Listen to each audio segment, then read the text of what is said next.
The president has encouraged people to tune in and follow the live coverage.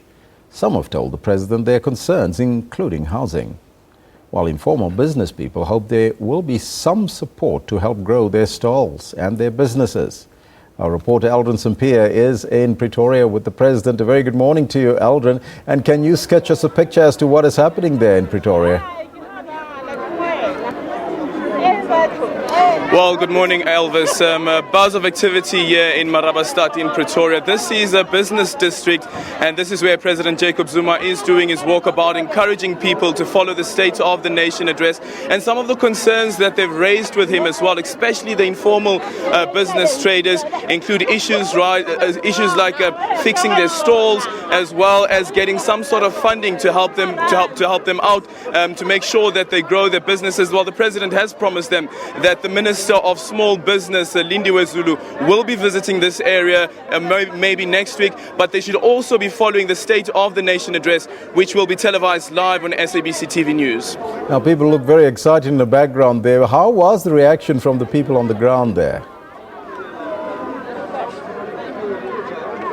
Well, yes, they're quite excited to see the president. Some even singing some of his iconic songs like Umshiniwam, ululating and celebrating as the president came here. Some saying that this is our president, chanting that this is our president. So they're quite excited. Earlier on, the president also, in a very symbolic way, bought millies from one of the stall owners here and paid 100 Rand for 3 or 6 millies, if I'm not mistaken. So that business owner is quite excited and very happy that the president bought something from him.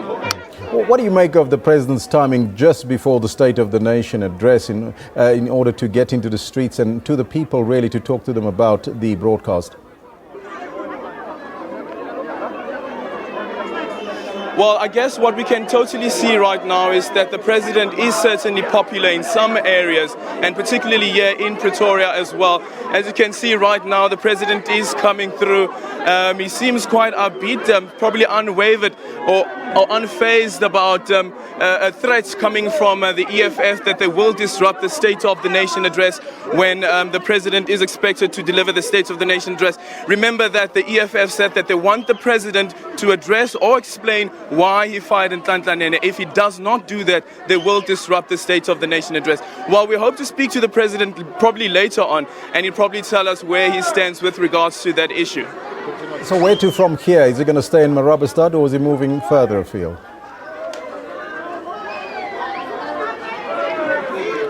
Well, for now, we're still going to be meeting with the business owners, probably for the next 30 minutes or so, and then we'll be off to the Home Affairs Department here in Marabastad. We know how populated that area is and where most refugees go and seek their asylum papers and so forth. So the president will be heading to Marabastad at the Home Affairs Department, and he'll be speaking and interacting with some of the foreign nationals who always populate that area right outside the Home Affairs Department. Aldrin, thank you so much for that update there in Pretoria with the President Jacob Zuma doing a walkabout, surprise one for the business people there in the area, he says.